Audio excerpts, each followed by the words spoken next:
오늘 우리에게 주신 하나님의 말씀, 우리가 함께 나눌 말씀은 사도행전 1강으로 사도행전 1장 1절에서 11절 말씀을 함께 봉독하도록 하겠습니다. 제가 봉독해 드리겠습니다. 데오빌로여, 내가 먼저 쓴 글에는 물은 예수께서 행하시며 가르치시기를 시작하신부터 그가 택하신 사도들에게 성령으로 명하시고 승천하신 날까지의 일을 기록하였노라. 그가 고난받으신 후에 또한 그들에게 확실한 많은 증거로 친히 살아계심을 나타내사 40일 동안 그들에게 보이시며 하나님 나라의 일을 말씀하시니라. 사도와 함께 모이사 그들에게 분부하여 이르시되 예루살렘을 떠나지 말고 내게서 들은 바 아버지께서 약속하신 것을 기다리라. 요한은 물로 세례를 베풀었으나 너희는 몇 날이 못되어 성령으로 세례를 받으리라 하셨느니라. 그들이 모였을 때 예수께 여쭈어 이르되 주께서 이스라엘 나라를 회복하심이 이때이니까 하니 이르시되 때와 시기는 아버지께서 자기의 권한에 두셨으니 너희가 알 바 아니요 오직 성령이 너희에게 임하시면 너희가 권능을 받고 예루살렘과 온 유다와 사마리아와 땅끝까지 이르러 내 증인이 되리라 하시니라. 이 말씀을 마치시고 그들이 보는 데 올려져 가시니 구름이 그를 가리어 보이지 않게 하더라. 올라가실 때 제자들이 자세히 하늘을 쳐다보고 있는데 흰옷 입은 두 사람이 그들 곁에 서서 이르되 갈릴리 사람들아 어찌하여 서서 하늘을 쳐다보느냐. 너희 가운데에서 하늘로 올려지신 이 예수는 하늘로 가심을 본 그대로 오시리라 하였느니라. 아멘. 오늘 본문 말씀을 땅끝까지 이르러 내 증인이 되리라 라는 제목으로 함께 말씀을 나누도록 하겠습니다. 자, 오늘 본문 말씀을 다음과 같은 내용을 함께 살펴보고자 합니다. 첫 번째는 1절에서 5절까지의 말씀을 통해서 예수님이 부활하신 후 제자들에게 가르치시고 명령하신 것은 무엇인가요? 입니다. 이 내용을 보기 위해서 우리가 누가복음 24장 44절에서 49절 말씀을 보는 것이 굉장히 중요합니다. 여러분 책이나 화면에 함께 기록을 해놨습니다. 자, 누가복음 24장 44절에서 49절을 보면 예수님께서 부활하신 후 제자들에게 나타나셔서 이렇게 말씀하십니다. 또 이르시되 내가 너희와 함께 있을 때 너희에게 말한 바 곧 모세의 율법과 선지자의 글과 시편에 나를 가리켜 기록된 모든 것이 이루어져야 하리라 한 말이 이것이라 하시고, 자, 여기서 얘기하는 예수님께서 평상시에 제자들에게 가르쳤던 내용이 무엇이었느냐라고 했을 때 모세의 율법이라는 것입니다. 우리가 창세기, 출애굽기, 레위기, 민수기, 신명기 이 모세 오경을 모세의 율법이라고 얘기하죠. 그리고 선지자의 글은 선지자를 통해서 기록된 선지서들을 얘기해요. 대선지서와 소선지서 등이 있죠. 그리고 시편은 모든 지혜의 말씀을 얘기합니다. 시편과 잠언과 전도서와 아가서와 열왕기상하, 역대상하 등 여러 가지 지혜의 글들을 표현한 것입니다. 그래서 모세의 율법과 선지자들의 글과 시편은 구약 성경 전체를 이야기해요. 즉 예수님이 제자들에게 열심히 가르치셨던 것은 바로 구약의 말씀이라는 것입니다. 그리고 구약의 말씀의 핵심이 무엇이었는지를 가르쳐줬냐면 바로 예수님에 대하여 기록된 것, 나를 가리켜 기록된 것이라고 얘기했어요.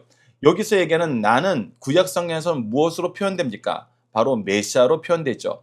즉 예수님께서 메시아로 오실 때 어떻게 나시고 어떻게 사시고 어떻게 죽으시고 어떻게 장사되시고 어떻게 부활하시고 어떻게 승천하시고 어떻게 다시 오실 것을 이야기해 줬는데 예수님은 평상시에도 구약 성경을 통해서 구약에 기록된 메시아에 대한 글을 끊임없이 가르치셨고 그 메시아의 예언대로 예수님께서 죽으시고 부활하셨다라고 지금 가르쳐주고 있는 거예요.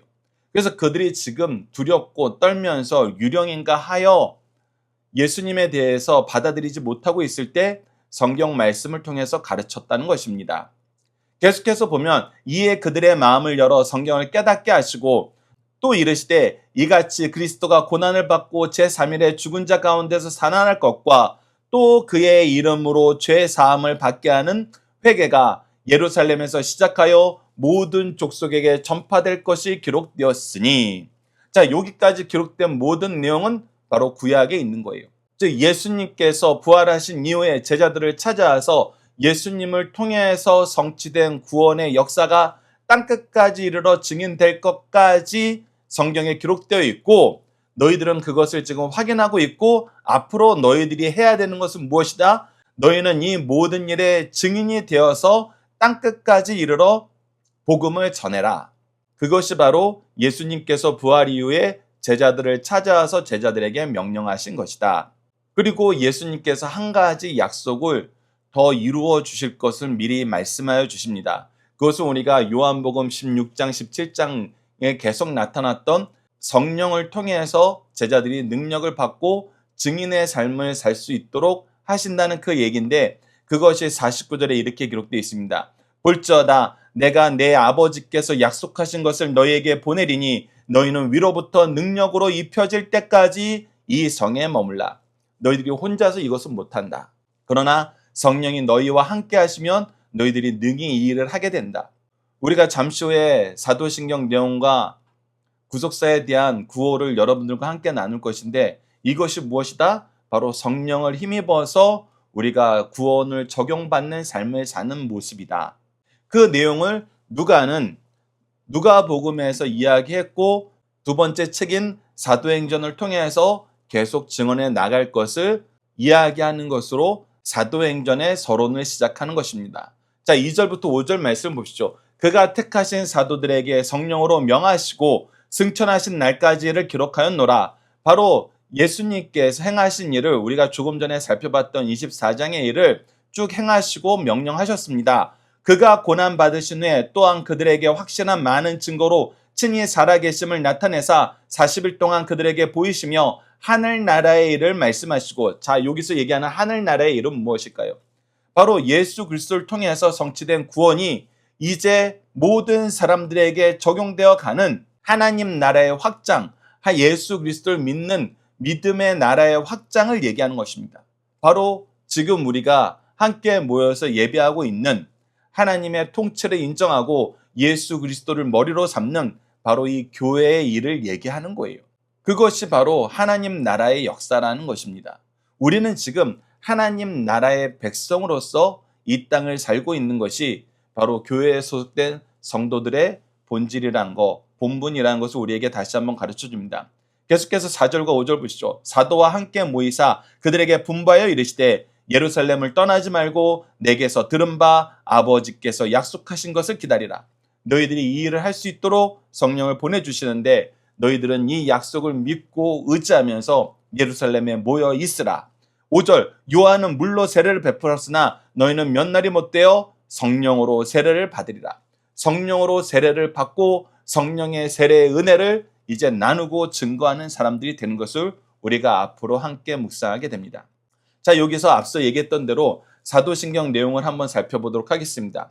우리가 사도신경 내용을 보면은 예수님께서 성경에 기록된 대로 어떻게 사셨는지를 우리에게 보여주고 있는데, 바로 그 중간 부분이 그렇습니다. 나는 그의 유일하신 아들 우리 주 예수 그리스도를 믿습니다. 그는 성령으로 잉태되어 동정녀 마리아에게서 나시고, 바로 동정녀의 탄생에 대해서 성경 말씀에 기록되어 있는데 그대로 나셨고, 본디오 빌라도에게 고난을 받아 그의 삶이 낮아지고 고난받고 멸시되는 삶이었는데 구약에 기록된 그대로 예수님은 고난받으시면서 사셨고, 십자가에 못 박혀 죽으시고 성경대로 그가 나무에 달려 죽을 거라고 기록되어 있는 그 내용의 성취를 이루시면서 죽으셨고 장사되셨고, 그가 부자의 무덤에 눕게 된다는 그 예언의 말씀대로 그가 장사되었고 사흘 만에 죽은 자 가운데서 다시 살아나셨으며, 앞으로 우리가 사도행전 2장 말씀을 통해서 시편 16편 말씀을 가지고 베드로가 설교하는 내용을 들을 것인데, 그대로 예수님께서는 다시 살아나셨고 하늘에 오르셔 전능하신 아버지 하나님 우편에 앉아 계시다가 이 하늘에 오르신 말씀 또한 성경에 기록되어 있어요. 그리고 다시 오시는 것까지 기록되어 있습니다. 그래서 지금 제자들이 예수님을 통해서 확인한 것이 무엇이냐면, 그가 성경대로 나시고 성경대로 사시고 성경대로 죽으시고 성경대로 장사되시고 성경대로 다시 사셨고 성경대로 승천하신 것을 그들이 봤어요. 그러면 이들이 이제 앞으로 해야 되는 것이 무엇이냐? 구약 성경에 예언된 대로 또 예수님께서 우리에게 약속해 주신 대로 성령님께서 우리에게 믿게 하신 대로 예수님이 다시 오신다는 것을 증거하는 삶을 사는 것, 그때를 소망하며 사는 삶을 사는 것, 그것이 바로 그리스도인들의 삶의 모습이라는 것입니다. 그래서 우리가 사도신경으로 신앙을 고백한다 그랬을 때에는 어떤 고백이 있는 것인가 라고 했을 때 우선 성부 하나님을 믿는 거에서 시작해요. 그분이 창조주를 믿고 우리의 구원을 계획하심을 믿는 것입니다.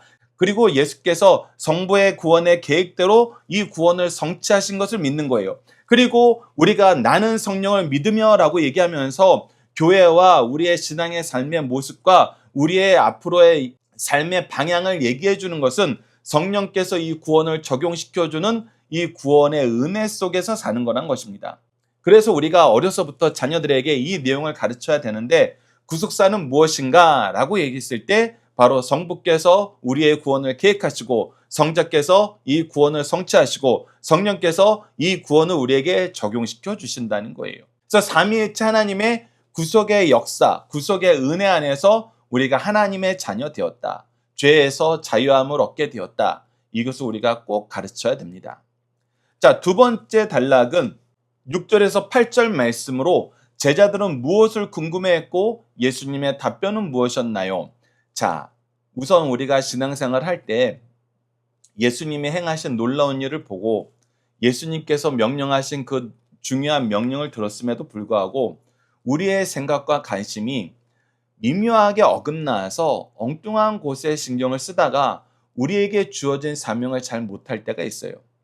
예수님이 승천하시기 직전에도 제자들이 그와 같은 일이 있었습니다. 그것이 바로 6절에서 나타납니다. 그들이 모였을 때 예수께 여쭈어 이르되 주께서 이스라엘 나라를 회복하심이 이때니까 라고 얘기합니다. 즉 성령께서 우리에게 임하시면 그때 이 이스라엘이 회복되는 것입니까? 즉 예수님은 하나님 나라의 일을 얘기하는데 제자들은 계속해서 어떤 나라를 생각하는 거예요? 이 땅에 매여 있는 이스라엘만 생각하는 거예요. 여전히 간극이 해결되지 않는 상태에서 예수님은 명령하셨던 것입니다. 그래서 예수님은 무엇이 중요한지 다시 한번 강조해서 가르쳐 주세요. 7절 말씀을 보시죠. 이르시되 때와 시기는 아버지께서 자기의 권한에 두셨으니 너희가 알 바 아니요. 여러분 이 부분에 대해서는 예수님이 공생의 시간에 죽으시기 전에 먼저 말씀하신 경우가 있어요. 바로 마태복음 24장 36절입니다. 보십시오. 그러나 그날과 그때는 아무도 모르나니 하늘의 천사들도 아들도 모르고 오직 아버지만 아시느니라. 분명히 얘기하고 있어요. 지금 그때가 이때니까 라고 물어볼 때 예수님은 다시 한번 제자들에게 얘기해요. 그때는 아버지만 아신다. 아버지의 권한이다. 나도 천사들도 알 수 없는 것이다. 그래서 너희들이 이때에 집착하는 것은 올바른 것이 아니다. 너희들은 무엇에 포커스를 두어야 되느냐라고 했을 때 바로 8절입니다. 오직 성령이 너희에게 임하시며 너희가 권능을 받고 예루살렘과 온 유대와 사마리아와 땅끝까지 이르러 내 증인이 되리라. 즉 예수 그리스도의 복음을 앞서 얘기했던 대로 구속의 역사, 성부께서 구원을 계획하시고 성자께서 구원을 성취하시고 성령께서 이 구원을 우리에게 적용시켜 주시는 이 삶의 이 복음의 증인이 되라. 그것이 너희들에게 중요한 것이다. 그리고 우리가 앞으로 살펴볼 내용에는 베드로가 얼마나 이 부분에 충실하게 순종하는 일꾼이 되는지 보게 돼요. 그에게 중요한 일이 무엇이고 주변적인 일로 우리가 신경 써야 되지 말아야 될 것이 무엇인지 분명히 알고 그 경계를 명확하게 해줍니다. 우리가 앞으로 사도행전 내용을 계속해서 묵상하면서 가장 중요하게 생각해야 될 부분이 바로 이거예요. 우리가 신앙생활을 한다 그랬을 때 우리가 집중해야 되는 것과 우리가 우리 집중력을 흐트리면서 엉뚱한 곳으로 이끄는 것이 무엇인지를 구분할 줄 알아야 돼요. 특히 교회에서 신앙생활 할 때, 교회에서 리더로서 신앙생활 할 때 이 부분이 굉장히 중요합니다. 우리가 집중해야 되는 것이 무엇인가? 집중해야 될 건 하지 않으면서 하지 말아야 될 것에 집중함으로 하나님이 우리에게 주신 사명도 바르게 감당하지 못하고 은사도 바로 사용하지 못하고 직분도 엉망으로 수행하는 경우가 있어요. 그것을 우리가 앞으로 사도행전을 통해서 성령의 지도하심을 통해서 성령의 지도하심을 받은 교회 리더들이 어떻게 했나를 통해서 우리가 확인하는 시간을 갖도록 하겠습니다. 마지막 세 번째는 9절에서 11절 말씀을 통해서 성경은 예수님이 어떤 모습으로 오심을 가르쳐주나요?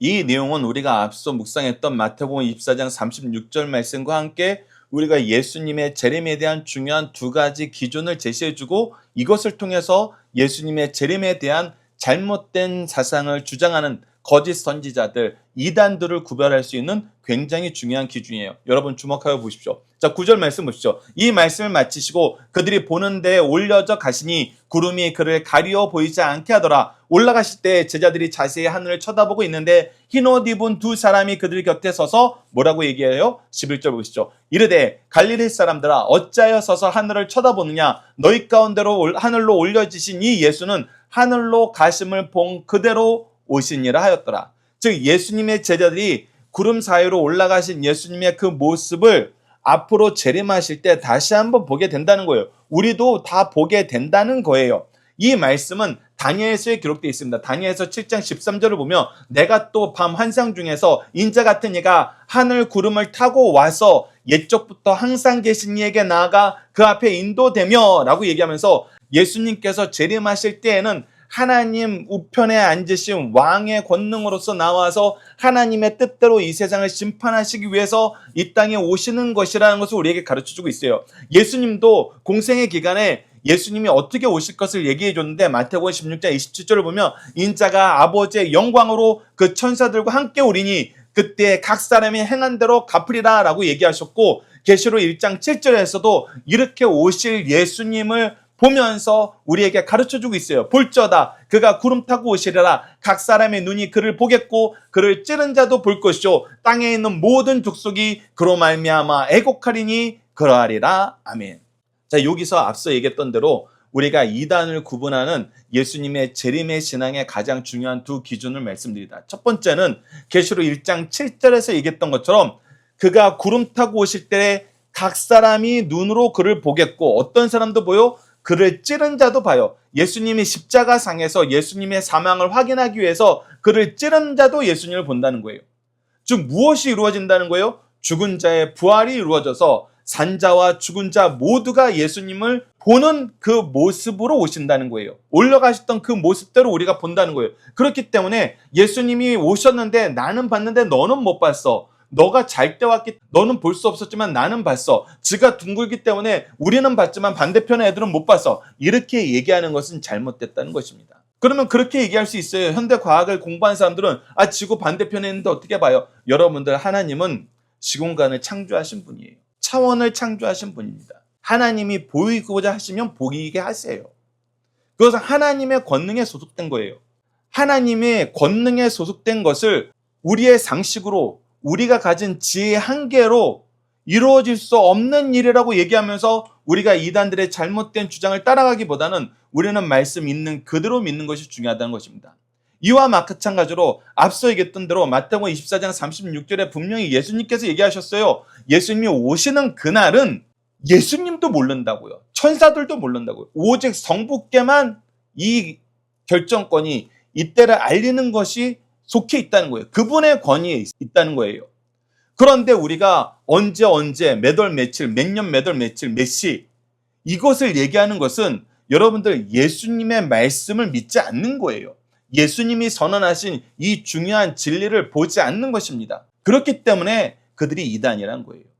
여러분 이 두 가지 기준은 절대 잊으시면 안 됩니다. 예수님이 그때와 시는 알 수 없다 그랬는데 그때와 시를 얘기하는 거. 모든 사람들이 보게 오신다 그랬는데 나만 봤어 라고 우리만 봤어 라고 얘기하는 거. 이 두 가지는 여러분들 이단을 구별하는 굉장히 중요한 기준이기 때문에 반드시 이거 기억해 놓으십시오. 그럼 그렇게 물어보시는 분들도 계실 거예요. 성경이 열려 있기 때문에 이단들이 이거 모르겠습니까? 이거 얘기 안 하겠죠. 여러분 그럴 것 같은데 안 그래요.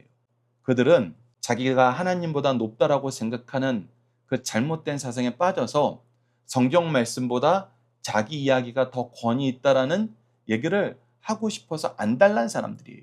결국 그렇게 돼요. 그래서 성경 말씀에 기록된 것도 잘못됐다라고 얘기하는 사람들이 바로 이단들, 하나님보다 높다라고 생각하는 이 교만한 악한 자들의 특징입니다. 그래서 여러분들은 항상 말씀 중심으로 말씀을 통해서 이 세상을 우리의 신앙을 다시 돌아볼 줄 알아야 됩니다.